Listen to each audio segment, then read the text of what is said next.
খেয়াল করে দেখবে, তোমাকে অবহেলা করে ছেড়ে চলে যাওয়া মানুষটা কিন্তু আসলে ভালো নেই। অতএব তোমার সাথে চাইলে মানুষটা দিব্যি ভালো থাকতে পারতো।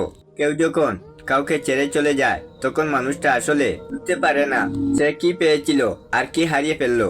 সময় পেরিয়ে যায়, মাস যায়, বছর চলে যায়, তারপর একদিন হঠাৎ মনে হয় মানুষটাকে ছেড়ে আসাটা মোটেই ঠিক হয়নি। কিন্তু যখন আর কিছু করার থাকে না, ছেড়ে আসার পর কিংবা হারিয়ে ফেলার পর মানুষ বুঝতে পারে সে আকাশে চাঁদ খুঁজতে গিয়ে পুরো আকাশটাকেই হারিয়ে ফেলছে।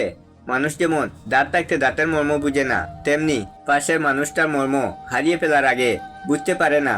আমরা ভালোবাসতে ভুল না করলেও সঠিক মানুষটাকে চিনতে বড্ড ভুল করি। নতুন কারো মায়ায় পড়ে কিংবা আকৃষ্টতায় ডুবে গিয়ে পাশের মানুষটাকে ভালোবাসতে ভুলে যাই, অবহেলা শুরু করে দেই। অথচ মানুষটা অবহেলা পাওয়ার যোগ্যই ছিল না।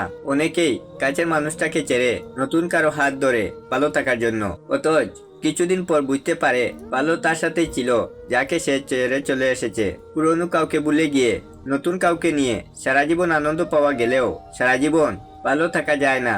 প্রিয় মানুষকে অবহেলা কিংবা ইগনোর করে একটা সময় তোমার এই অবহেলা কিংবা ইগনোরই অন্য কারো মাধ্যমে ঘুরে ফিরে ঠিক তোমার কাছেই ফিরে আসবে। এটাই প্রকৃতির নিয়ম।